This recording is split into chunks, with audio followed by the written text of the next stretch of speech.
Hello, this is Chaplain Matthew Bryant.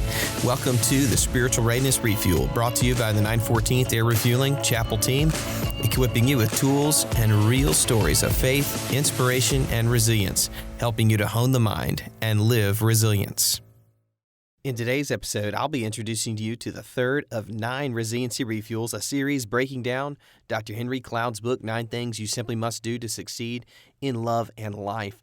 Today's principle encourages you and I to look at the long-term effects and consequences before taking action on something.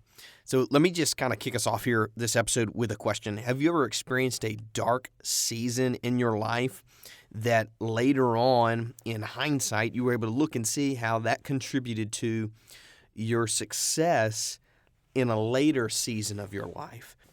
Right now, I'm actually reading The Hobbit to my son. And one of the scenes that I actually just read last night was this scene where, if you know the story, Bilbo and the other dwarves, that they're on their way to the Lonely Mountain, but they have to go through the Mirkwood. The Mirkwood is dreary, it is dismal, and worst of all, their guide on the journey, the one who's helped them get this far, really, is Gandalf, and he is left to go off on some other mission, and now they're kind of left alone to walk through this dreary, dismal forest. And in the midst of things, make a long story short, Bilbo is separated from the other people in the company, and he's by himself, and he faces a spider on his own, a giant spider. And Bilbo, and if you don't know the story of the Hobbit, Bilbo is a hobbit, and hobbits are small, quiet creatures, and he is a timid character at the beginning of this story. But here, in this dark, dismal trial that he faces, which goes on for a long, long season in the story, he actually discovers something about himself as he faces down this giant spider alone, by himself, without the help of the dwarves, without the help of his faithful guide, Gandalf, the wise wizard.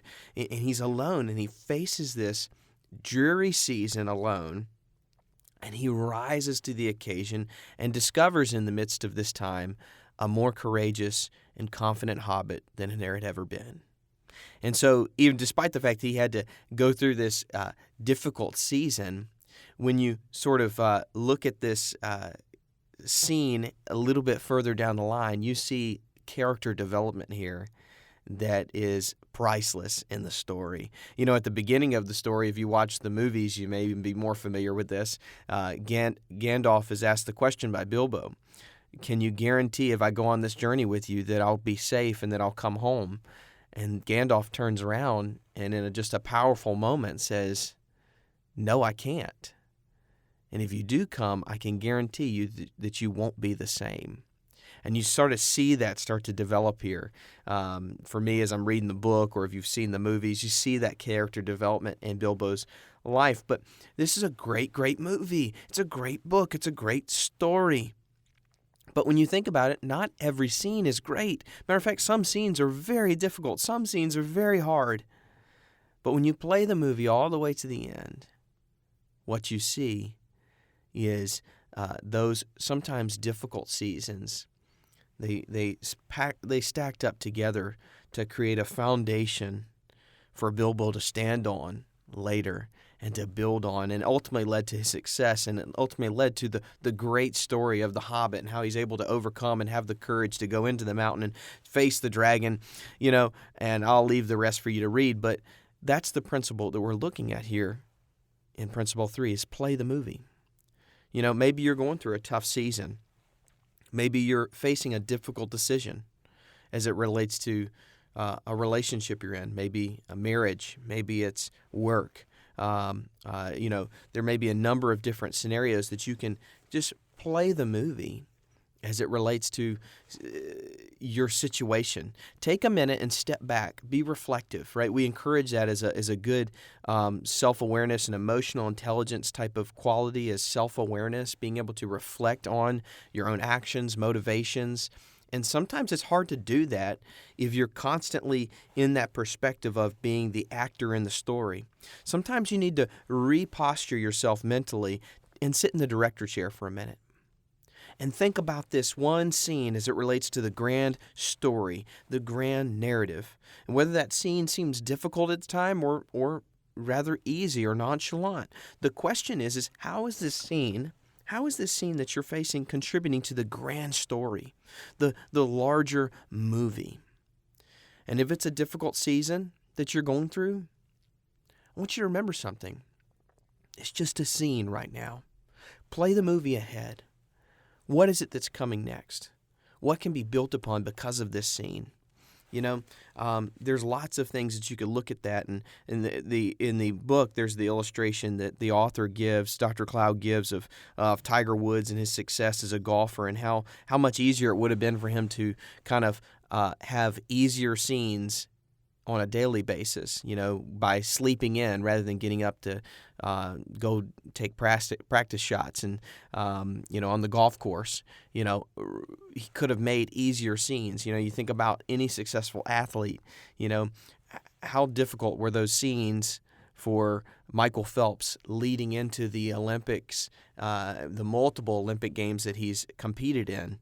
Those were some difficult trials, some difficult scenes of laps after laps after laps in the pool. But what are those difficult scenes? What are those monotonous and kind of boring and sort of just bland scenes lead to in the grander story, the larger movie? It ultimately led to a success. And so not every scene is going to feel like a Hallmark moment. Not every scene is going to feel like everything is just so hunky-dory and grand. Not every scene is going to be, Beast transforming into the Prince Charming at the end of Beauty and the Beast. No. Sometimes it's just going to look like the Beast. And so that's okay. The future will come, and there's other scenes ahead. And so I'd encourage you, as it relates to future choices and things that you're struggling, if you're in a situation where you're trying to decide between a good choice, maybe it's a moral choice, you have a moral conflict in your heart and your mind of as whether or not this will be a good thing or a bad thing to do, play the movie. Play the movie forward in your head. What does the next scene look like because of the choice you're making right now? Maybe it's faithfulness to a spouse. Maybe it's perseverance in your parenting. Maybe it's perseverance as a student. The scene right now of staying up late and working and studying for that test does not sound like as good of a scene as going out with your friends.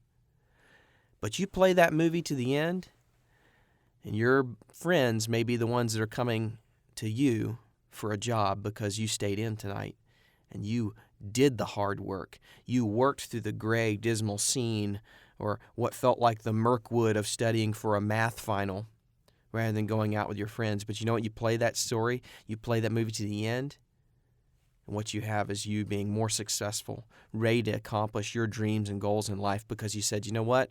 I'm going to do the difficult thing now for the long-term payoff in the end. Whether that's school, whether that's a moral choice as it relates to parenting, marriage relationships, I'm going to make the difficult decision right now for the long-term payoff in the end. Because this small scene that you're part of is part of a grander movie. And make sure you seek help along the way. One of the best parts about The Hobbit is remembering that Gandalf doesn't stay gone for good. He's there at the beginning, and you know what? Gandalf, he makes his way back in to help the company of Thorin Oakenshield get to the Lonely Mountain. He helps them in the end. And so there may be some Gandalfs and some wise counsel along the way that you need to seek. Some other people to help you contribute to the picture and understand where things are heading and how maybe choices right now could lead to a better story, a better movie in the end. So principle number 3, play the movie. Don't be rash. Don't be so quick sometimes to make a decision. Sometimes you have to make quick decisions, right? I understand that. But sometimes one of the best things you can do when you're not sure what you should do next is stop. Think about the scene that you're in. Play the movie as it relates to the grander story. And we'll look forward to having you back next time as we continue to unpack these principles, these resiliency refuels. This was principle number 3, play the movie. If you'd like to reach out to me, once again, this is Chaplain Matthew Bryant. You can reach out to me at 236-2096. And you can also email me anytime, matthew.bryant.7@us.af.mil. Look forward to hearing from you and look forward to joining you next time for our 4th installment of the Spiritual Readiness Refuel podcast. Now go and take action today. Do something to improve your spiritual readiness. Something you can do right now is go ahead and click subscribe so that you're sure to catch the latest episodes of the Spiritual Readiness Refuel. And would you go ahead and actually do me a huge favor and leave us an honest review? It'll help us get better, and it'll also help us get the word out to others so that we can help others and continue to help you hone the mind and live resilience so we can win in tomorrow's fight, whenever, wherever.